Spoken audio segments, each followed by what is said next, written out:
मेरे साथी और उपनेता प्रतिपक्ष सम्माननीय रामकेश मीणा जी, हमारे पूर्व सांसद रामकुमार वर्मा जी, हमारे पूर्व जज साहब सम्माननीय सोमगला साहब, हमारे मंच पर मौजूद सम्मानित ग्यारसीलाल मीणा जी, हमारे कैलाश वर्मा जी, आज के इस कार्यक्रम की अध्यक्षता कर रहे जसवंत संपतराम जी,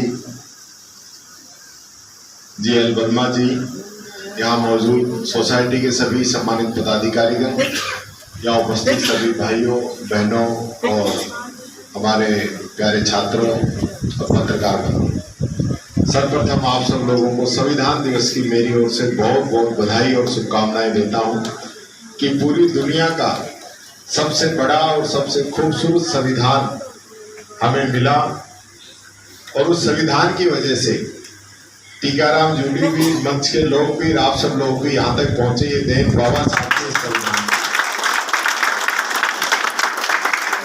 और मुझे खुशी इस बात की भी है, मुझे तो रामकेश जी आज ही पता चला कि सबसे कम उम्र का नेता प्रतिपक्ष होने का सौभाग्य इस समाज को मिला है और पहला दलित नेता प्रतिपक्ष होने का सौभाग्य भी इस समाज को मिला है, मिला है।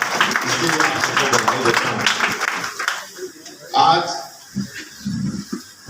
पूरे देश के अंदर जगह जगह सेमिनार हो रहे हैं, चर्चाएं हो रही हैं, संविधान के बारे में बताया जा रहा है, संविधान की मूल भावनाओं के बारे में बताया जा रहा है। उस समय क्या सोच होगी बाबा साहब की, मैं तो बहुत बार इस बात को सोच के अपने अंदर चिंतन और मनन करता हूं कि क्या परिस्थिति होंगी उस व्यक्ति के सामने जब इतना बड़ा भेदभाव, छुआछूत, ऐसी परिस्थितियां, कोई व्यवस्था किसी प्रकार की नहीं। ऐसे समय में उस व्यक्ति ने शिक्षा भी ग्रहण की, अपना एक स्थान भी बनाया और इस देश के संविधान को रचने का काम किया। ऐसा काम बाबा साहब अम्बेडकर ही कर सकते, कोई दूसरा कर नहीं सकता। आज हम देखते हैं, आज हम सब लोग यहाँ बैठे हैं, सब लोग सक्षम लोग हैं, सबके पास सारी सुविधाएं हैं, किसी के पास नहीं है तो मांग लेंगे तो मिल जाती। लेकिन फिर भी क्या हम सोचते हैं कि बाबा साहब ने जो सपना इस समाज के लिए, इस देश के लिए देखा था, उसमें हमारा क्या योगदान है, हमारा इसके अंदर क्या भागीदारी हमारी हो सकती है, किस प्रकार से उनके सपनों को हम आगे बढ़ा सकते हैं। जो उनके मूल मंत्र है कि आज भी लोग उनसे वंचित हैं, क्योंकि उनके मूल मंत्र में शिक्षित का भी, शिक्षित बनो का भी एक मूल मंत्र है। आज के समय में भी बहुत से ऐसे लोग हैं जो शिक्षित नहीं है, या शिक्षा के नाम पे बस दस्तखत करने उनको आगे, या 5वीं पढ़ ली, 8वीं पढ़ ली, क्या यही सोच थी बाबा साहब की? ये सोच तो नहीं हो सकती। बाबा साहब का जो सपना था उसको पूरा करने का प्रण जो है हम सब लोगों को करना पड़ेगा। आज संविधान के अंदर जो हमें ताकत मिली, होता ये है कि जिसको ताकत मिल जाती है ना, वो तो अपने आप को सुपर समझता है और वो ताकत जिनके लिए मिली है उनके बारे में सोचता नहीं। और जब तक हम उनके बारे में नहीं सोचेंगे, एक भाई बड़ा अफसर बन जाए, बड़ा नेता बन जाए और दूसरा भाई आज भी मजदूरी कर रहा है या उसको खाने के लाले पड़ रहे हैं, तो क्या हम बाबा साहब की सोच को आगे बढ़ा पा रहे हैं? नहीं बढ़ा पा रहे। तो इसकी मूल भावना यही है कि सब लोग समान हैं, सबको समान रूप से लेके आना है। और इसकी जो संविधान की आत्मा के अंदर भगवान बिरसा मुंडा, ज्योतिबा फुले जैसे लोगों की जो सोच थी वो इसके अंदर भरी हुई है। संविधान सबसे पहले दलित का, आदिवासी का, पिछड़े का, महिलाओं का, बच्चों का, इनका संरक्षण करता है। ये हमारा संविधान कहता है कि इसके बारे में सबसे पहले सोचा जाए। और उसी मूल भावना के साथ ज्यादातर जगह पे संविधान को सिर्फ आरक्षण से ही जोड़ दिया गया है। संविधान का एक अंग हो सकता है आरक्षण, और उसके ऊपर भी आज बड़ी चिंताएं हैं पूरे देश के अंदर। रामकेश जी ने जो बात कही वो छूटी नहीं है। पहले कोर्ट के द्वारा 2 अप्रैल की घटना कितनी बड़ी घटना हुई, आप सब लोग एकजुट नहीं होते तो एक कानून आपका उस समय समाप्त हो गया होता। आज फिर वापिस आप लोगों के सामने 2 बहुत बड़े चैलेंज आपके सामने आ चुके हैं। एक तो लागू हो गए कई स्टेट के अंदर भी कि आज एससी के अंदर ही वर्गीकरण होगा, और दूसरा कुछ समय के लिए पोस्टपोन किया गया है क्रिमी लेयर का। जो हम सब लोग बैठे हैं, हम सब लोग भी इससे बाहर हो जाएंगे। और जो बात अभी वर्मा जी कह रहे थे कि आरयूएचएस में अभी रोस्टर लागू नहीं हो रहा, अगर इसमें वर्गीकरण हो गया तो फिर उन लोगों को वो रोस्टर लागू करवाने में कितने साल लगेंगी, और उस समय देश कहां पहुंच गया होगा, ये दुनिया कहां पहुंच गई होगी, और हमारा स्टेट कहां रहेगा, इस बारे में भी विचार करने की जरूरत है। कई बार कई बातें आती है क्योंकि अलग अलग लोग अलग अलग विचारधाराओं के हो सकते हैं। या मंच पर जो लोग बैठे हैं, कांग्रेस भी है, बीजेपी भी है, कोई लोग बसपा से भी ताल्लुक रखते होंगे, कोई आजकल हमारी चंद्रशेखर जी की पार्टी है भीमान में, उससे भी संपर्क है।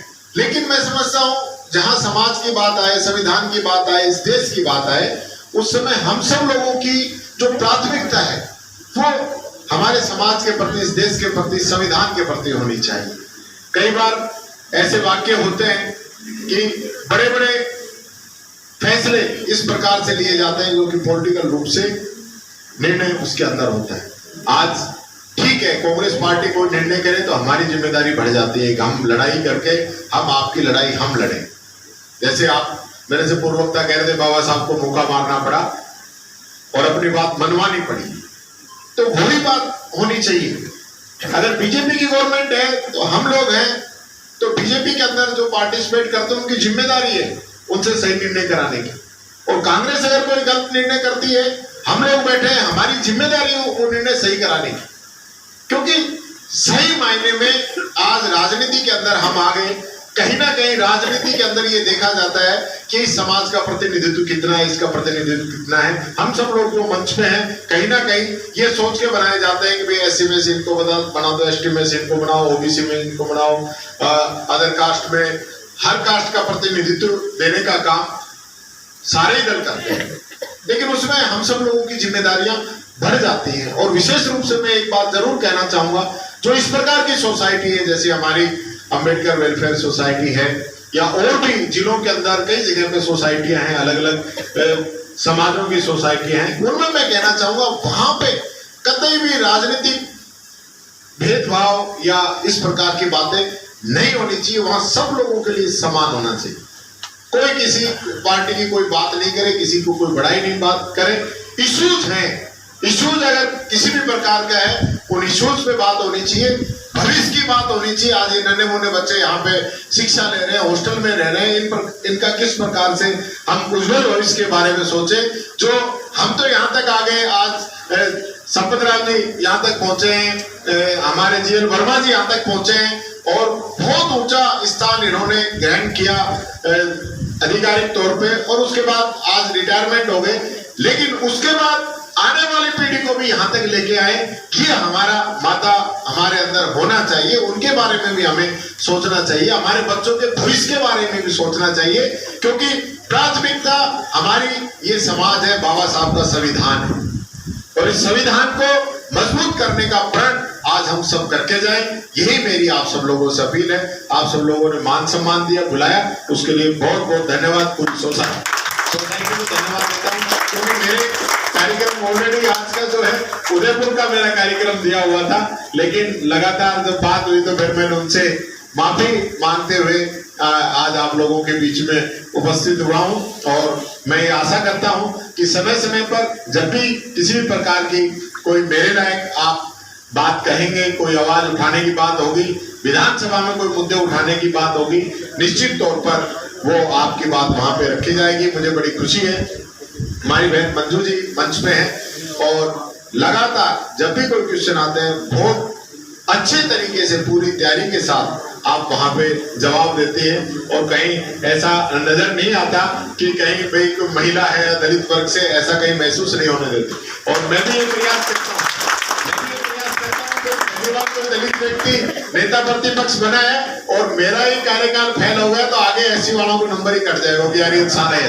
इसलिए मैं भी कोशिश करता हूं कि जो भी परफॉर्मेंस रहे वो बेस्ट रहे जनता के मुद्दों को लेके, क्योंकि राजस्थान के अंदर जो मौका इस समाज को मिला है, मुझे नहीं मिला है। ये टीकाराम जूली बहम पालना बंद कर दे, दलित होने की वजह से ये मौका मुझे मिला है। इसलिए मेरी प्राथमिकता है कि मैं किसी भी हालत में इस समाज का नाम नीचे नहीं होने दूं। मेरा पूरा प्रयास रहेगा। यही बात कहते हुए बहुत बहुत धन्यवाद। जय हिंद, जय संविधान, जय भीम।